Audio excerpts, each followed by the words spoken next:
আপনারা দেখতে পাচ্ছেন এই যে ছোট আমের চারা গাছ, আমি এগুলো উঠিয়ে নিচ্ছি এখান থেকে। এটাতে যে আমের আটি আছে, এই আটিটা ঔষধি গুণ সম্পন্ন। আমের আটিতে প্রচুর পরিমাণে বিভিন্ন রকমের অ্যালকালয়েড, ফেনোলিক যৌগ, ফাইটোকেমিক্যালস থাকে, ফ্লেভোনয়েডস থাকে এবং শক্তিশালী অ্যান্টিঅক্সিডেন্ট থাকে। এই শক্তিশালী অ্যান্টিঅক্সিডেন্ট মানুষের বার্ধক্যকে বিলম্বিত করে। এছাড়া এর মধ্যে যে বিভিন্ন রকমের রাসায়নিক যৌগগুলি আছে, এই যৌগগুলি মানুষের যদি ডায়রিয়া হয়, ডায়রিয়াতে এই আমের বীজপত্রটা শুকিয়ে পাউডার করে মধু সহযোগে সেবন করলে ডায়রিয়ার জন্য বেশ উপকার হয়। আম বীজপত্র পাউডার করে পানিতে মিশিয়ে সেবন করলে ডায়াবেটিস রোগীদের জন্য অত্যন্ত কার্যকরী হয়। এছাড়া উচ্চ রক্তচাপ কমাতেও এটা ব্যবহার করা হয়।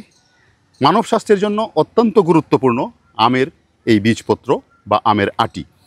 এটাকে যদি ঔষধ হিসাবে ব্যবহার করতে হয় তাহলে অবশ্যই একজন চিকিৎসকের সাথে পরামর্শ করে নিতে হবে। কারণ হলো আপনি এটার কী পরিমাণ ডোজ দিবেন, কতটুকু দিবেন, দিনে কয়বার দিবেন, একজন চিকিৎসকই ভালোভাবে আপনাকে বলে দিতে পারবে। তবে ভিডিওতে আমার প্রচার এবং প্রচারণা শিক্ষামূলক কাজে ব্যবহৃত।